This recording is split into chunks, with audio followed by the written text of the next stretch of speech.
FIROZ Cutler. I would like to explain 30 minutes rules of SR. এটা SR এর 30 minute rules কি at morning সেশনকে এখানে বেশি প্রাধান্য দিচ্ছি।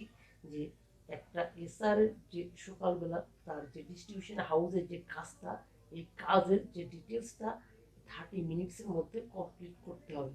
এখানে হয়তো অনেকেই কোয়ারি করতে পারে যে সকালবেলা কি একজন এসআর তার যে অ্যাক্টিভিটিস সকালের ডিস্ট্রিবিউশন হাউসে সেটা 30 মিনিটসে করা সম্ভব কিনা।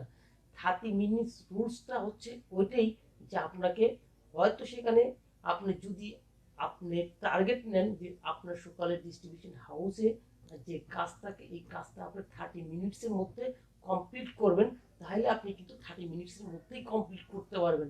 এবং সকালে যে অ্যাক্টিভিটিস, সকালের যে অ্যাগ্রেসিভ মাইন্ড, সকালের যে স্ট্রেংথ, ওই 30 মিনিটের যে স্ট্রেংথটা এইটা কি ডিপেন্ড করে যে আপনি সারাদিন কতটুকু দৌড়াবেন, কি পরিমাণে কি স্ট্রেংথে দৌড়াবেন।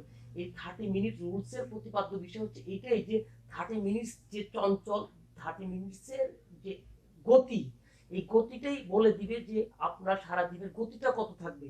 30 মিনিটস রুলসের 7টা স্পেসিফিক পয়েন্ট আছে যে একটা এসআর ডিস্ট্রিবিউশন হাউসে কি কি কাজ করবে এবং কিভাবে করবে। ফার্স্ট হচ্ছে গো ফার্স্ট, 1 নম্বর পয়েন্ট গো ফার্স্ট। সে প্রথমে যত তাড়াতাড়ি সম্ভব তার অফিসিয়াল যে টাইম আছে সেটার বাইরে যদি সে মনে করে যে 8টা অফিস টাইম, যদি সে মনে করে 7টা 6টা 5টায় সে গেলে সেখানে দ্রুত গাড়িটা বের করে দিতে পারবে, সেখান থেকে সর্বোচ্চ আউটপুট নিয়ে আসা সম্ভব, সে গো ফার্স্ট, সবার আগে যেতে হবে। গো ফার্স্ট মানে মানে তার থেকে যে অন্য কোনো সেলস পিপুল, অন্য কোনো মার্কেটিং পিপুল মার্কেটে প্রবেশ করছে বা ডিস্ট্রিবিউশন হাউসে যাচ্ছে, এই স্ট্র্যাটেজিতে থাকলে হবে না। তাকে গো ফার্স্ট, সবার আগে ডিস্ট্রিবিউশন হাউসে করে দেবে। অর্থাৎ ওই এসআর ওই মার্কেটে যে রুটে নিয়ে যে নির্দিষ্ট এরিয়াতে যে কাজ করছে ওই মার্কেটে সে প্রথম থাকবে, প্রথমে ডিস্ট্রিবিউশন হাউস গেল।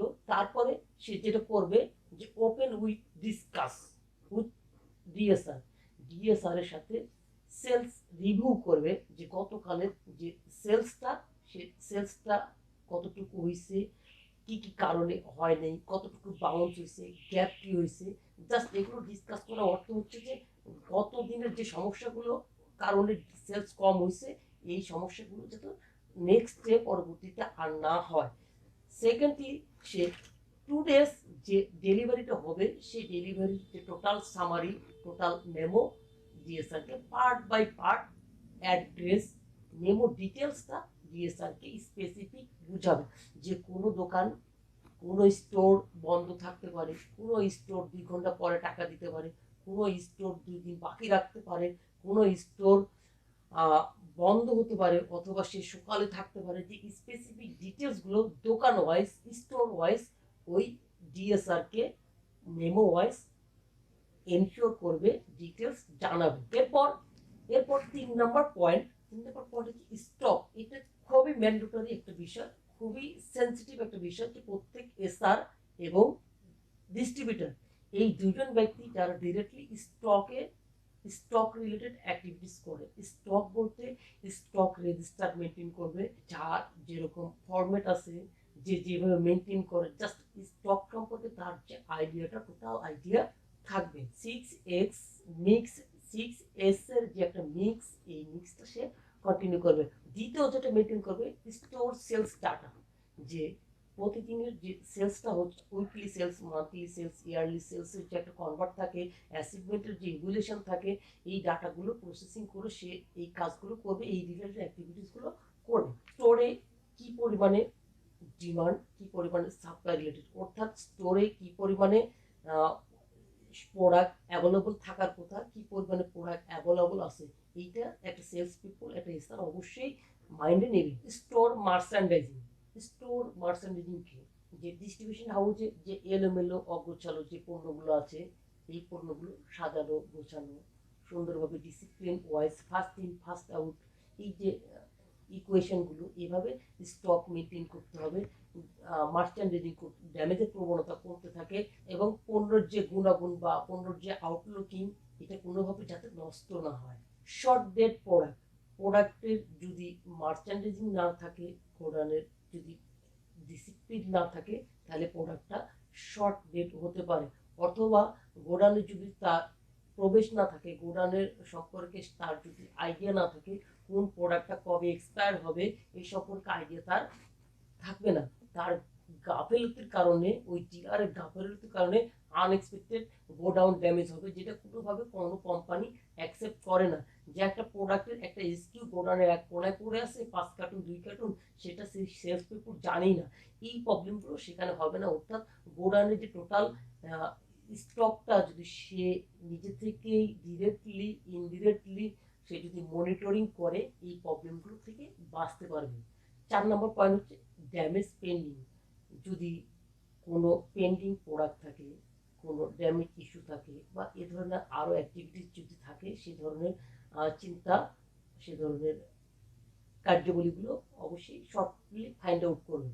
5 নম্বর আপকামিং ইনফরমেশন। আপকামিং ইনফরমেশন বলতে শর্ট অ্যানালাইসিস, অর্থাৎ আপনি যে প্রোডাক্টে কাজ করছেন ওই প্রোডাক্টের ভবিষ্যতে রিসেন্টলি ওই প্রোডাক্টের কোনো অপরচুনিটি তৈরি, কোনো স্ট্রেংথ তৈরি হতে পারে, কোনো উইকনেস তৈরি হতে পারে, কোনো অপরচুনিটি তৈরি হতে পারে, অর্থাৎ কোনো থ্রেট আসতে পারে। অর্থাৎ এই রিলেটেড অ্যাক্টিভিটিসগুলো হচ্ছে আপনি মার্কেটে কাজ করছেন, আপনাকে এটা ফাইন্ড আউট করতে হবে। যদি আপনি ফাইন্ড আউট করতে পারেন যে রিসেন্টলি সাম্প্রতিক সামনে একটা কম্পিটিটরস কি ধরনের স্ট্রেংথ তারা নিচ্ছে, কি ধরনের আপনার সামনে প্রোডাক্টের কোনো কমপ্লেন বা কোম্পানি স্ট্র্যাটেজিক্যালি কোনো উইকনেস তৈরি হচ্ছে কিনা, আপনি এ ধরনের বিষয়গুলো ওই সময় মাথায় রাখবেন। যদি কোনো ইনফরমেশন থাকে কোম্পানির ইন্টারনাল এক্সটার্নাল কোনো ইনফরমেশন আসে থাকে, এটা ডিলারের সাথে ডিএসআর এর সাথে ডিসকাস করার মতো হলে ডিসকাস করবেন। কোনো programme activities promotion, trade promotion, consumer promotion, distribution promotion, এই যে এই রিলেটেড কোনো প্রমোশন থাকলে ডিসকাস করবেন। শর্ট সাপ্লাই, যদি ইন ফিউচার সামনে কোনো কারণে মার্কেট ডিমান্ড বাড়ে, যেরকম বিভিন্ন অকেশন থাকতে পারে, বিভিন্ন প্রোডাক্টের প্রাইস ইনক্রিজ হতে পারে, মার্কেটে র মেটেরিয়ালস দাম বাড়তে পারে, এই রিলেটেড কারণে যে প্রোডাক্টের শর্ট সাপ্লাই হয় এই সম্পর্কে অবশ্যই আপনাকে জানতে হবে। যদি না জানে তাহলে আপনি প্রোডাক্টের স্টক অ্যাভেলেবল করতে পারবেন না, মার্কেটে স্টকটা অ্যাভেলেবল করতে পারবেন না। ডিলার অথবা আপনার রিপোর্টেড বস, রিপোর্টেড ম্যানেজার যে থাকবে, যদি এই রিলেটেড কার্যাবলীর মধ্যে কোনো কিছু তাদের সাথে ডিসকাস করার মতো, শেয়ার করার মতন হয়, আপনি অবশ্যই শেয়ার করবেন। 7 নম্বর পয়েন্ট হচ্ছে go to market within 30 minutes. আপনাকে টার্গেট থাকতে হবে সকালে আমি 30 মিনিটস এই যে টোটাল যে বিষয়গুলো আলোচনা করলো এই বিষয়গুলো নিয়ে আমি কাজ করব। আমার যে টোটাল সকালের সংক্ষিপ্ত যে কার্য বিবরণী সেটা 30 মিনিটসের মধ্যে আপনি কমপ্লিট করবো। এই 30 মিনিটসই আপনাকে সারা দিনের যে অ্যাগ্রেসিভনেস তৈরি করে দেবে। আমার রুলস যদি আপনি ফলো করেন, আপনি শিওর আপনি, আমি যতগুলো কাজ বললাম এই সবগুলো কাজের জন্য আপনি মানে একটু চিন্তা করা দরকার। জাস্ট এখানে ঘন্টার পর ঘন্টা বসে থেকে করার মতো কোনো কাজ বলি নাই আমি। আপনি সেলস ডাটা অ্যানালিসিস করছেন 2 মিনিট 3 মিনিট 5 মিনিটের কাজ। আপনি যে কোনো একটা আপনার গোডাউনে স্টক ইনশিওর করবেন, গোডাউনে ঢুকবেন, জাস্ট 1 মিনিট গোডাউনের দিক তাকাবেন, আপনার কাজ শেষ।